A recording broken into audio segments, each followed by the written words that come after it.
Hi everyone, good morning.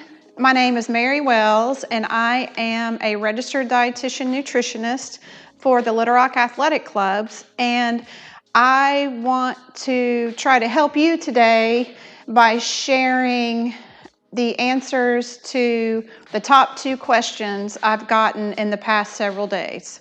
And those 2 questions are, what can I do to help my immune system?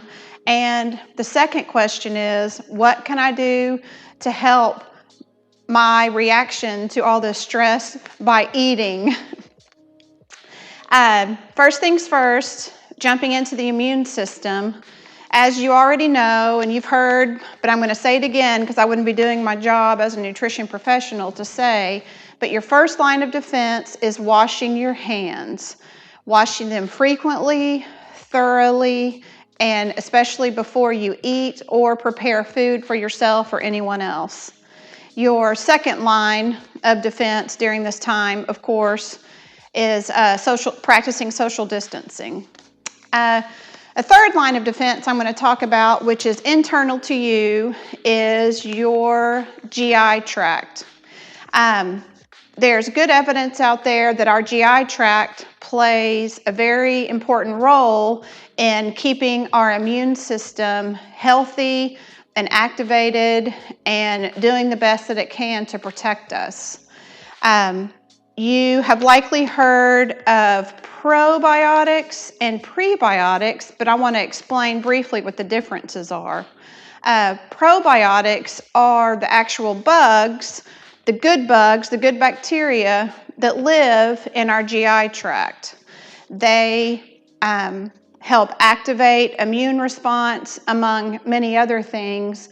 And prebiotics are the foods or the materials that probiotics like to eat. So probiotics are little animals, let's say, for example, but they need to thrive, to do their job, and to reproduce because their lifespan's not very long. They need to be fed prebiotics. So you get probiotics from fermented foods such as yogurt, kefir, which if you're not familiar with kefir, it is a pourable yogurt, comes in a bottle. It's in most grocery stores. Miso soup, you can buy miso in many stores and make your own soup. Sauerkraut, if you're a sauerkraut fan, sauerkraut is a fermented food, as well as kimchi, which is a Korean cabbage it's a cabbage that's been treated with Korean spices. So it's pretty hot and spicy. It's really good. But those are foods that contain probiotics that you can eat.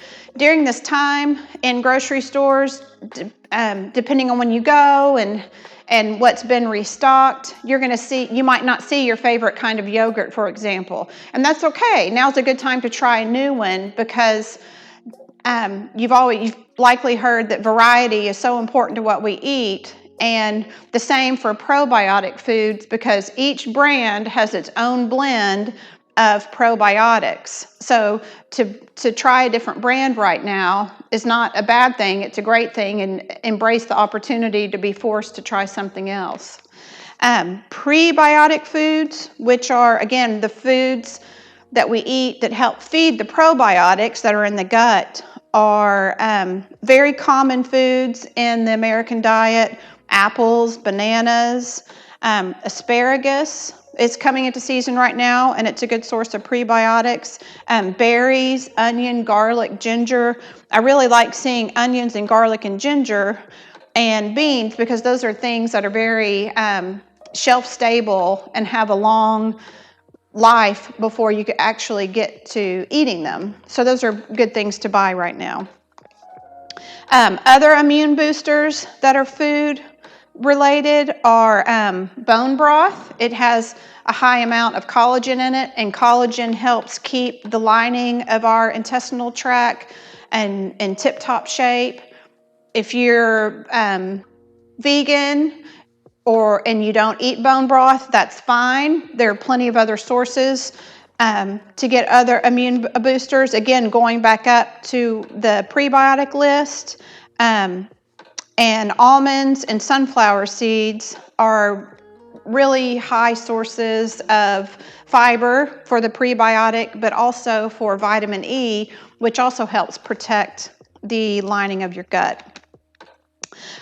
Believe it or not, exercise is actually an immune booster because it increases your circulation. If you were only sitting down or lying down, exercise helps get in your blood flow and helps transport the carriers of your immune system all around your body to help that. And staying hydrated helps your immune system do its job as well. And moving into the second question is emotional eating or eating from stress. Stress is a good thing. We experience stress because our body senses something's not right, something's wrong, and we need to react to it. So don't totally try to avoid the stress because it's going to happen, but what you can do is be proactive and react to it. And positive ways to react to stress right now is being proactive about the things that you can control. While we can't fully control what's going out around us in the world right now, socially or economically, there are some small steps that you can take within your own household to feel more empowered and ideally start reducing the stress that you're feeling. I've been encouraging people now that some people have more time at home to embrace the time at home, to slow down a little bit, and also in slowing down, be sure that you're sticking to a regular schedule of sleep. Don't stay up later or get up earlier. Take the time to get a good night's sleep, and if you feel like taking a nap in the middle of the day, that's okay too. If you've ever been a new parent, you have experienced that lack of sleep, and if you think back, you've probably saw an increase in your appetite during that time. Not only are you up longer, but your body is also looking for quick energy sources to help perk you back up, even if it's just for a moment. And typically those energy sources that you're grabbing are not carrot sticks. They were more likely to be tortilla chips. And so having lack of sleep helps drive up a reaction that you don't want, which is the tendency to overeat in relation to stress. If there's something in your home that's a trigger for you, either don't buy it anymore, or if it's someone else in the household, put it out of your line of sight in the refrigerator or the freezer or the pantry.